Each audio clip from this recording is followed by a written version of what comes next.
Welcome to the Verdin Sports Show. I'm your host, Jacob Verdin. Got G-Sportz with me after LSU's third victory in a row in 3 games. G, 3-0. How you feeling? How was your weekend? I would feel a little better if the Saints was moving into the right direction. But obviously, like I said in the summertime, it's gonna be a long, long season. It will be. At least you got your expectation right, so you're not gonna get too upset about it.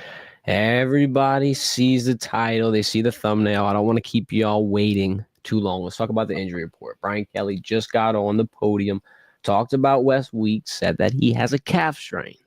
Not as bad as they initially thought. He's in a boot right now, probably only for a few days, and they expect it to be a very short-term injury. Now, your signal caller, your quarterback, the man under center, Garrett Nussmeier, he has a torso injury. G. Apparently, the torso injury happened during fall camp. He's played the entire season with it. It's nothing big. It's a minor injury. However, there's a couple of things that I want to pick your brain about. When you have a torso injury, obviously, you're turning your body, you're rotating, you're throwing, it can affect things. LSU's offense looked conservative through the first 3 weeks, for a lack of a better word. Do you think this potentially has played into the play calling and the lack of points, quite frankly? Because right now you're sitting at 20 points per game on average while allowing 9 points per game on the defense. No, I don't think the torso injury has anything to do with them not scoring a lot of points. Go back, we threw a dot deep to Barry and Brown, which they called a completion, and then overturned it and said he didn't complete the catch. True. What about the one when he's rolling out all the way to the right and he got Kyle Parker coming across the field and he throws across his body on the money? So I don't think the torso injury has anything to do with the play calling or how many or the lack of points they've scored. To be honest with you, I wish BK would have kind of left this out and kind of just kept that in the building, because now, even though he did allude to saying that it's not anything serious, people in the media and fans are going to take this and run with it as if this is an excuse onto why LSU's offense hasn't been what we thought it was going to be. And we kind of saw this at the end of fall camp in terms of a pitch count, because they had a scrimmage to close out the season in Tiger Stadium. We got to go, and Nussmeier did not throw a single pass. It was just straight handoffs, and we thought, better safe than sorry. This makes more sense. But building off of your point, it's not anything drastic. And I'm going to be thankful for that. Very grateful, because, I mean, preseason, we're talking about, oh, my God, Garrett Nussmeier's in a knee sleeve, and there's limited mobility, and we're stressing about all kind of things. So, we've made it out kind of unscathed. Yeah, Trudez Green's had his, sideline moment. But at the end of the day, like you said, Nussmeier has let it loose a couple of times. Now, yeah, obviously there's going to be some more things we wish we could see from this offense. Run game, obviously more points. I think that's kind of going to come as time passes. Like we keep saying, you got to build that offensive identity. But look, bro, offense kind of been getting a little scrutiny. Obviously, Brian Kelly opened the press conference a little pissed off, G, after the Florida game. Go ahead, play the clip for the fans. Let everybody see. Oh, G popped out, but I'm still going to play the clip for y'all. Brian Kelly, this was his reaction to the game. Micro, you're looking at this from the LSU won the football game, won the game. I don't know what you want from me. What do you want? You want us to win 70-0 against Florida to keep you happy? No, I think people want to know why you can't run the ball, quite honestly. We can run the ball. Did you see the last play of the game? That's all you need. You just need one. There's a ridiculous questions. And I'm gonna say something interesting. Look, BK, and you got to stand up for the team, right? There's going to be a lot of pushback from something like this. I like it because there's going to be two ways you go about it. Gee, if he don't say nothing and he gives into the comments, now they're going to say, oh, well, he's talking bad about his team multiple weeks in a row, or he keeps, criticizing Sloan, or whatever the case may be. Everybody's going to have a narrative, whatever way you go. But what Brian Kelly did right there was show his team, yeah, I'm going to stand up for y'all. People are going to say something. All right, cool. Y'all did what y'all had to do, got the victory. Wasn't pretty. But, man, the defense just got 5 picks. Let's celebrate a little bit. Now, what's your take on it, though? Because that's an optimistic take, but. All right. Oh. So I'm on both sides of the fence right here. I thought the person that asked the question. Wait, G, are you on Wi-Fi?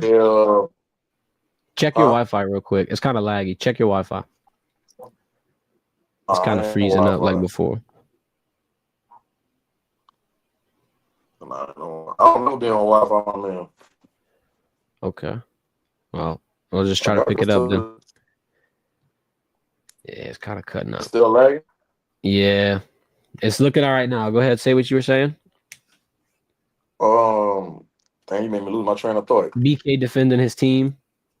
Oh, yeah. I'm on both sides of the fence right now with this. So, number one, I thought the reporter could have waited maybe after about 2 or 3 questions was asked to probably throw that in about the offense. Mm-hmm. Secondly, when Brian Kelly gave him his answer and then he said, well, I think people want to know why you can't run the ball. I felt like his response was out of line, and it was the tone, it was the way he said it, and I think that's what got Brian Kelly really pissed off. The way he kind of drew back at him in that manner, bro. I thought that was a little bit much. They're combative, so, yeah, like he was trying to get controversial with BK on a cool. So I thought that he could have handled that a little better, but him asking Brian Kelly about the offense and them not being able to convert on third down, not being able to run the ball, I thought that was fair questions. I just thought the timing of it right after the big, he could have waited to the press conference or maybe after 2 or 3 questions. That's just my personal opinion. Yeah, but I like how BK took up first team. There's no telling what happened in the locker room. He probably just spoke to the team, real passionate, emotions flying, and you get right into the press conference and you don't got no time to get any of your emotions settled, G. I mean, you know how it is, man, just being on the sidelines, seeing a final play of a game or whatnot. It's hard not to get excited, not to get mixed into it. Imagine being the head coach, dog. Got 100,000 people, millions of people talking about every single decision you do. It's going to get to a point where you have a response like that. I don't think BK was out of line. I feel like, if I was a head coach, hey, man, I get pissed off when I lose CFB games, G. I ain't going to lie to you. If I had to do a post-game presser every time I lost a CFB game, I'd have a clip every week. Well, guess what? You have a clip every week playing somebody like me. Oh, here we go. I ain't even gonna lie. Probably damn so, G. I need to get right, man. Look, hey, we won 2 national championships on Ultimate Team, though. So we shaking back. I might be ready soon. I don't know about today, but I might be ready soon. Cute. Look, I look like DJ Lagway at times, G. I ain't gonna lie. I'm surprised Floby not in the chat yet, bro. DJ giveaway. I've been seeing that trending on Twitter. I don't want to rip him too hard. I still think he's got good potential. I'm going to double down on the take we've had. Yeah, it was a horrible game. It happens. You throw 49 attempts, 5 picks, not the best game. I think Billy Napier definitely could have potentially lost a team. I don't want to blow things out of proportion. I want to ask you 2 questions. The first one, did you see the video where they were doing the Florida alma mater and there's like 7 players out there? Everybody else is in the locker room. I don't want to blow it out of proportion. Interesting. LSU wouldn't do that on the road. Second question. What's going on with Billy Napier, and is he on the hot seat? Uh-oh. Yeah, I do think that's very, very disturbing to see only 7 players standing out there for the alma mater. And when I'm mistaken, that's a tradition. Majority of the schools, win or lose, you beat and you do the alma mater. So I don't know what went into that. I'm sure he addressed it. He's definitely on the hot seat, bro. I mean, there's no other way to slice it. You 1-2, you 20 and 21 in your 4 years at Florida. Now they're comparing him to Dan Mullen and saying how did Dan Mullen get fired, and Dan Mullen's 3-0 at UNLV, and they just throwing all type of stuff out there. Now Lane Kiffin's name is coming up about possibly coming to Florida at season's end. So I think with this schedule coming up, man, Nate got a tough road ahead of him. He would have to probably upset 2 of these opponents coming up to still be able to save his job, in my opinion. And that's a gauntlet, bro. Like, that's asking for a lot. That's a lot of tough teams that they're about to play. LSU's gauntlet. But this the thing too when you talk about Florida, and this what I really can't wrap my head around. People be talking about them as if they horrible, as if they don't have talent, as if they defense ain't one of the best defenses in the country. So people kind of be going overboard with how bad Florida is. Nah, I will agree with this. I do think the execution is very, very suspect. I do think the play calling could be a little better. And I know he called the plays. And people have asked him the time since he's been at Florida, will you continue to call the plays? Consider hiring an offensive coordinator to call plays, and he stands on saying that he will be the play caller. And I think, as Nate continues to progress in his career, I think he might have to change that, bro. Some people are not cut out to be the head coach and call plays at the same time. That's a tall, tall task. I think Mike Norvell saved this job by doing that this season, going out and hiring Gus Malzahn and just being able to oversee the team and be a head. Wants to be to have his hands in everything that's going on, special teams, defense, offense, throughout the whole course of a game, instead of having to have the play calling do this and a lot. And I feel like Nate need to really consider that going forward, bro. No, I agree. Yeah, because it's a completely different era of college football, not only in a play calling regime, but dude, just in a roster management regime. Like we can talk about Austin Thomas and the general manager role. Coach Kelly said, "Oh, well, I normally had my hands on all kind of things like this," and now he had to relinquish those type of powers to somebody. You're not in a spot where focusing on everything, like doing less is more. Put it that way. Doing too much, sometimes you're going to put yourself in a situation where you don't have enough attention into certain things, and now the whole overall product will suffer.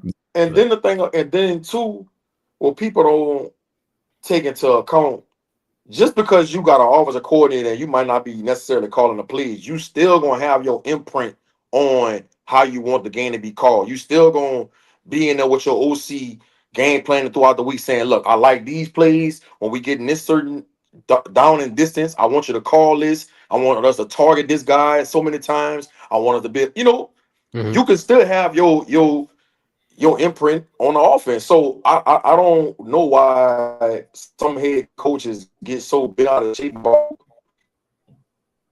allocating that duty to an offensive coordinator and just being the overseer. That's just my personal opinion about it.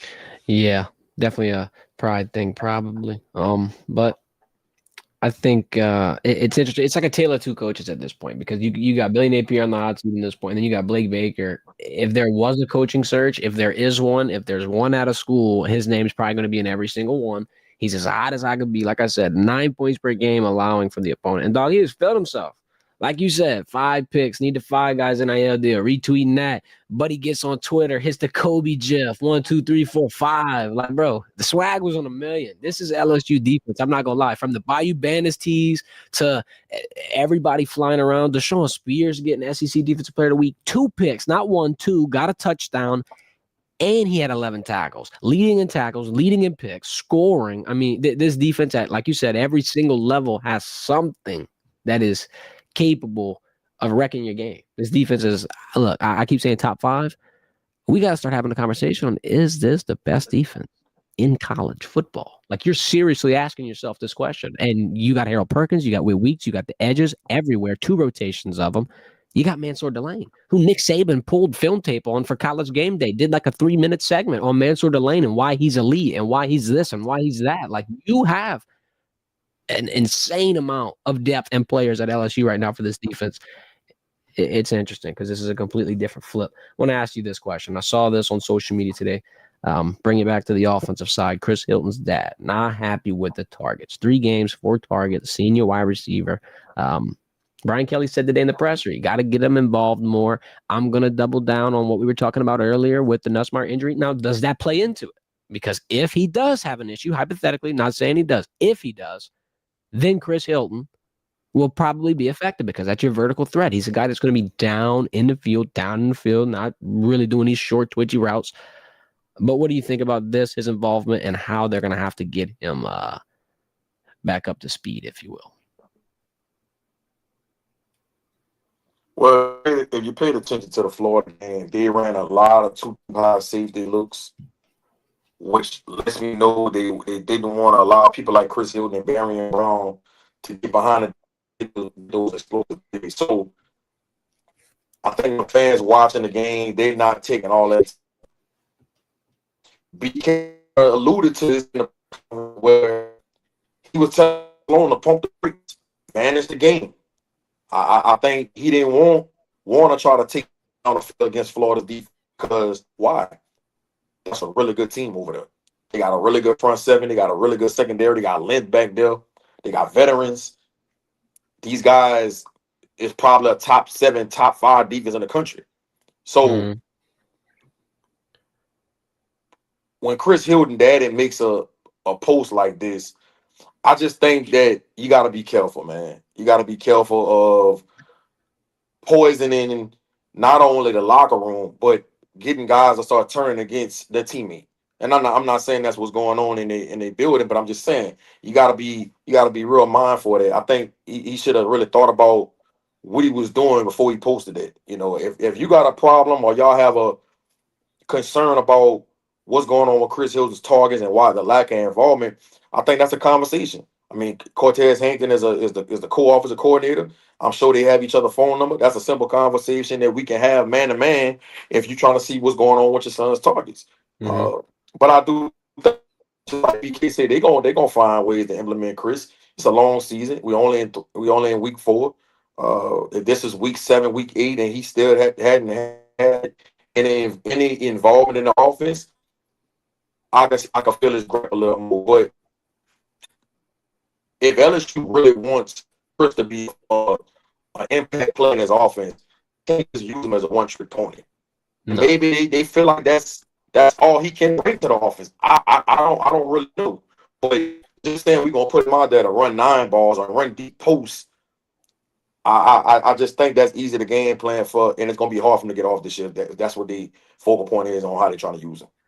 I agree. Yeah, you're gonna have to have him be diverse for sure, because otherwise it's similar to, I don't want to use this because this is a very weird left field comparison, but like Taysom Hill, bro. Taysom Hill run out there, what he doing? We know. You don't want to have that type of situation where the defense can pick you out, sniff you out, and scheme you out. Let's do a recruiting update real quick. Peyton Houston, 2027 quarterback commit announced. He's committed to the Tigers. Now, don't ring the alarm bells yet. We always have to do the disclaimer now, G. There's a disclaimer, warning label on every commitment. Subject to change. TBD. What's your thoughts on this one? You think he could make his way to Baton Rouge in the end? And then let's talk about Elijah Haven after and the effects this could have. It's a long way away, bro. He's a 2027 quarterback for people that don't know. Really, really good player. I've been watching him since he was in 9th grade. I think he started off at I forgot what high school Peyton Houston was at before he transferred to Evangel. But anyway, been watching him since he was in 9th grade. Really, really poised. A good athlete. I love the way the ball comes off his hands. He seems super, super mature. Got a good mental makeup. Elijah Haven being ranked the #1 quarterback in 2027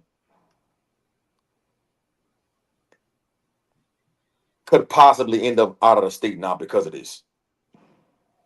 I think it just depends on what him and his family, how they feel about having another quarterback in the state being committed in the same class.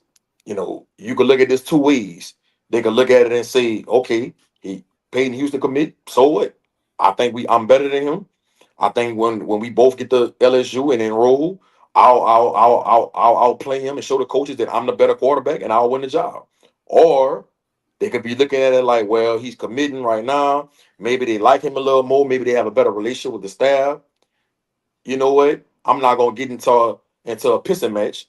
Let me go take my talents to Texas or Florida or Georgia or Miami or whoever, USC, Oklahoma, because all these schools want Elijah Haven right now. So I think it's going to be something to monitor going forward, and we're 2 years away. They're both juniors, right? So this thing is a long way from over, but I think it's a fair question to ask. What happens with Elijah Haven now that Peyton Houston is committed to LSU, and especially so early? Jay Woods in the chat said he was at Calvary before transferring. Calvary. That's what he was. It'll be interesting. At least you're in a spot now where the future, you have your prospect, you have some of the depth coming in, and you're not, fumbling at the last second like last year. And quite frankly, I think that's been, was it 2 seasons in a row without a freshman? No, I believe it's only 1 because he had Colin Hurley the year prior. Yeah. But you're going to have to pull one in. I mean, if it ain't going to be this year, next year, I think it could be a good little look for you. Let's talk about the AP poll. LSU's ranked. Stay at number 3. Got 2 first place votes. I'm gonna do a little re-rank. G. Here's the top 5. Popped up the whole 1 through 25 on the screen for you. I would re-rank the top 5 in this order: Ohio State, Miami, Georgia, LSU, Penn State. Here's the explanations. Ohio State, number 1. Don't have to explain it. Number 2, Miami. They're on fire, dog. Playing great, phenomenal. I don't think they should be lower than top 3. If you don't like them at 2, I could see why. 3, I can deal with that. But they gotta be in the top 3. Number 1 in the ACC, running through everybody. That's got some dogs on that squad. Georgia, I think they're a more complete team. If we, as an LSU, played them today, I don't think that they come out with a victory. With that being said, I'm going to put them over. And also, look, they got that tough win over Tennessee after going down 21-7, I believe it was. Regardless, Georgia scored a hell of a lot of points. And the question I had going into it was the offense. How are you going to get it going? Can Nate Granger carry you on the ground? And they did damn good. So shout out to Georgia. I'd move LSU down 4 because of their performance. And then Penn State at 5 because it's not – I don't see how they're the number 2 team. I'm sorry. I don't want to disrespect them. They got Oregon in 2 weeks, though. I'm not big on putting someone at number 2, and I know I'm going to have to slide them down. They got the number 16 coming in, and I think that the Oregon Ducks are going to be better than Penn State. Now, that's just my gut feeling. It might not play out that way. What's your reaction to my top 5 and LSU staying at 3? I think you went very far taking Penn State at the top 5. No, Penn State was 5, but I did drop them a lot, but they're at 5. But yeah, I think I still think you're going for putting them from 2 to 5. Yeah. Now I will agree with you about Miami. Miami is really, really, really good. As on the floor, O-line, D-line, stout, secondary, linebackers. You know what causing big? Wait, hold up. G, let's try something real quick. Miami look good. So I definitely think Miami is 3. I think they look better than LSU right now. Let's I try really something do. real quick. But Turn your camera off. I'm sorry. Turn your camera off. It was lagging and we didn't hear none of that. Just turn the camera off and leave the audio on. I want to see if that works. My bad. But I just heard the defense is stout and you said Miami's got a lot of talent. So you're saying Miami at? I'm back on? Yeah, I see you back on now. All right. What you asking? I wanted you to talk about Miami. Where you had them ranked? What were you saying? No, I think Miami is definitely the 3rd best team in the country, or maybe the 2nd. Yeah, Okay. yeah. They stout in the trenches on the O-line and D-line. Uh-huh. Secondary, flying around, got a lot of length and athleticism back there. I love their running backs. And Yep. Carson Beck, you know what he bring to the table. He been balling. And I love Cristobal as a coach. So I definitely would have Miami 2 or 3. I think somebody in the AP poll that really impressed me over this weekend that could possibly end up being in that top 5 sooner than later, and they really shocked me. Texas A&M. Yes, sir. Texas A&M. Marcel Reed looked like he has taken another step. Marcel Reed looked like he's trending in the right direction, like I thought Lenore Sellers was going to do. And it's reversed. I thought Marcel Reed was going to be a real question mark for A&M this year, and he was going to probably need another year as a starter to take that A&M program in the right direction. But he looked like he on point, especially going against a team like Notre Dame. Scoring a lot of points too. And you put it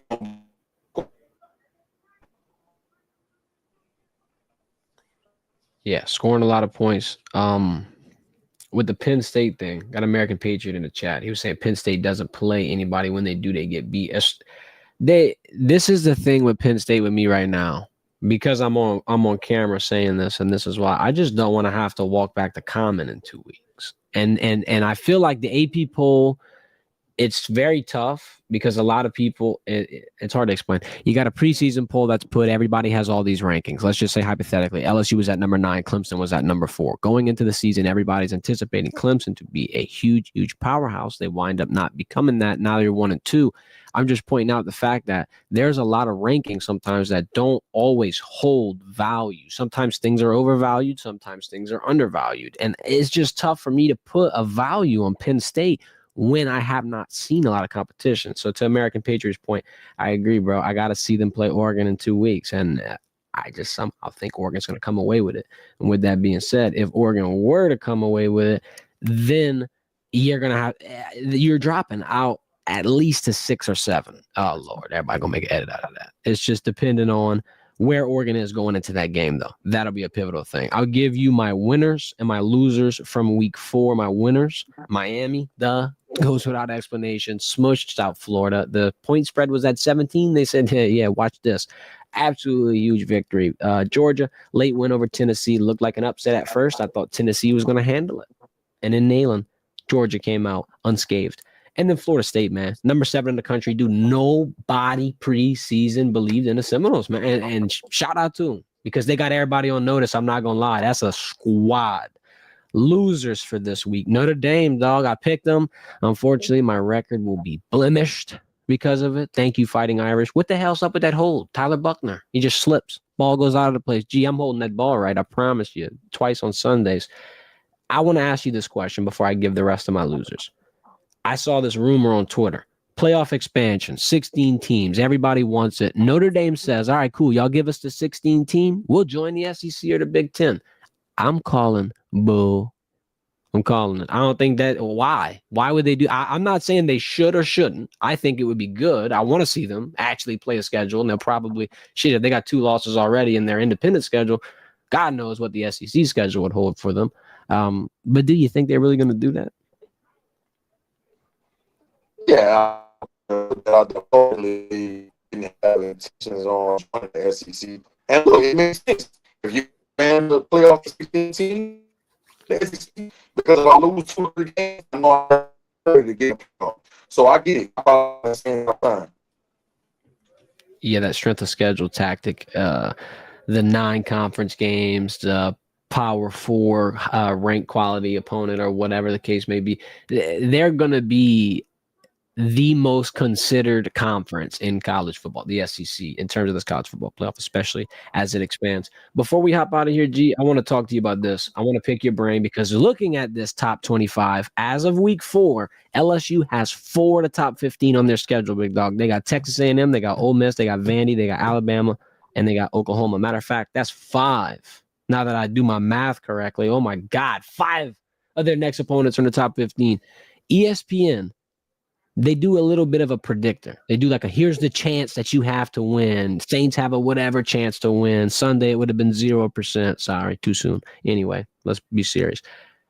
ESPN only gives, out of those 5 games, LSU will win against Texas A&M. Dog, they say predictor-wise, Ole Miss will beat them, Vandy will beat them, Alabama will beat them, and Oklahoma.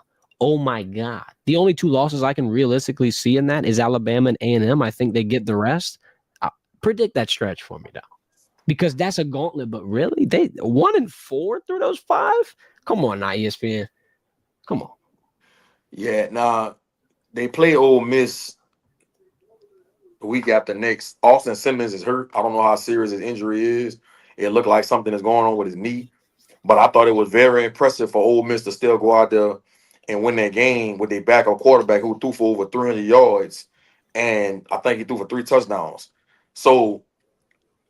Nah, when he play against LSU, do I think he'll be able to still do the same thing? Absolutely not. So if they don't have Austin Simmons, I just don't see Ole Miss beating LSU. I just don't see it. I don't see it.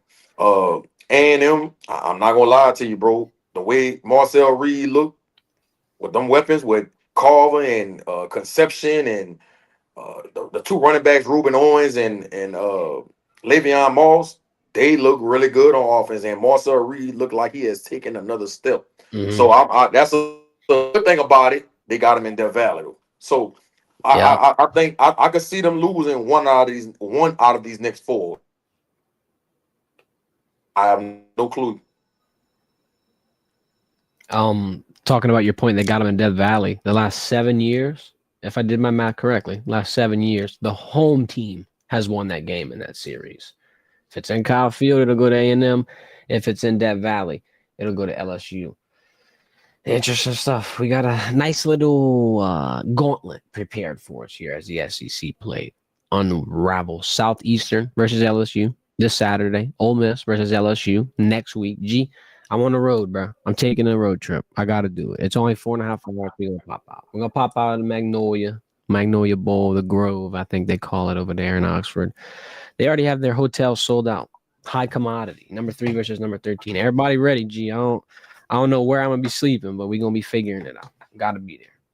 If it's anything like it was the year before last when they played him in Oxford, it went down. I'm talking what the final score was 52-56.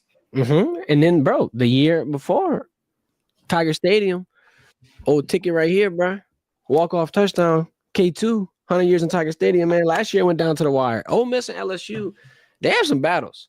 Matter of fact, I'm gonna even knock it back again because before the battle in Ole Miss last time when they had the 50-point game, the year before that, Ole Miss was ranked number 9 and came into Death Valley and lost, and they rushed the field. That was before they did the